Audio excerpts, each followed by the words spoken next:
I hate you తమ్ముడు. 1 month నుండి message చేస్తున్నా, ఒక్క మెసేజ్ కూడా రిప్లై ఇవ్వడం లేదు. ఒక 2000 సెండ్ చేయి ప్లీజ్. చాలా మెసేజ్లు వస్తాయి, చాలా కామెంట్స్ వస్తాయి, చాలా మెయిల్స్ వస్తాయి. దాంట్లోనే దొరకడానికి కొంచెం టైం పట్టింది. 2000 కదా అడిగావు, ఒక్క సెకండ్ ఇప్పుడే పంపిస్తా.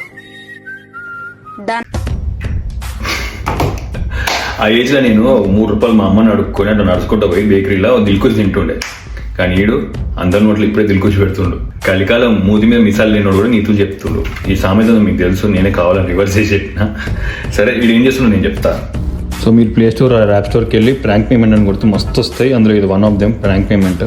ఇందులో చూస్తే పేటిఎం, అమెజాన్ పే, జీపే అన్నీ ఉన్నాయి. ఫోన్పే, నేను ఫోన్పే ఓపెన్ చేస్తున్నా. అని ఎంటర్ చేసినాక సబ్మిట్ కొట్టేసి ఖతం పేమెంట్ డన్. మంచిగా వచ్చిందా? అయితే ఫోటో పెడతాడు, ఇవన్నీ బ్లర్ చేస్తాడు. గుడ్. వీడియో ఒక కొత్త టెక్నిక్ తో మంచి సంపాదించుకుని ఫాలోవర్స్ అప్రిషియేట్ చేద్దాం. కాకపోతే ఏమైతుందంటే వీడియో అందరు ఫాలోవర్స్ రాగానే ఒక పిచ్చి పిచ్చి ప్రమోషన్లు అన్నీ చేస్తున్నాను. ఒకటి ఫేక్ బెట్టింగ్, ఒకటి గేమింగ్, ఒకటి నేను ఇక్కడ నుంచి సంపాదిస్తున్నా అని. ఇప్పుడు ఏమైపోతుంది అంటే చదువుకోవడానికి అర్థమవుతుంది ఇది ఫేక్ చేస్తుంది. కానీ చదువుకోవడానికి ఊరు ఉన్నటువంటి ఏమైపోతుంది, ఓహో ఇక్కడ నుంచి సంపాదిస్తున్నాను అందుకే డైలీ పైసలు పంపిస్తుంది ఎవరికి ఒకరికి అని అనుకుంటాడు. అప్పుడు ఏమైతుంది, వాడు కూడా ఒక బెట్టింగ్ కలవాలి అవుతాడు, ఏదో ఒక బెట్టేస్తాడు, మొట్ట వచ్చిపోతాడు లాస్ట్కి. సో నేనేం చెప్తానంటే ఇవన్నీ ఫేక్ పేమెంట్, అసలు ఏం చేస్తారు అన్ని అబద్ధాలే, అస్సలు నమ్మకండి. యాక్చువల్లీ పోయిందని తప్పలేదు, వాళ్ళు అయ్యే తప్పు. అరే ఈ ఏజ్ లో మనకి గ్యాంబ్లింగ్ నేర్పిస్తున్నారు, రేపు పెద్దగా వాడు ఏమవుతారా.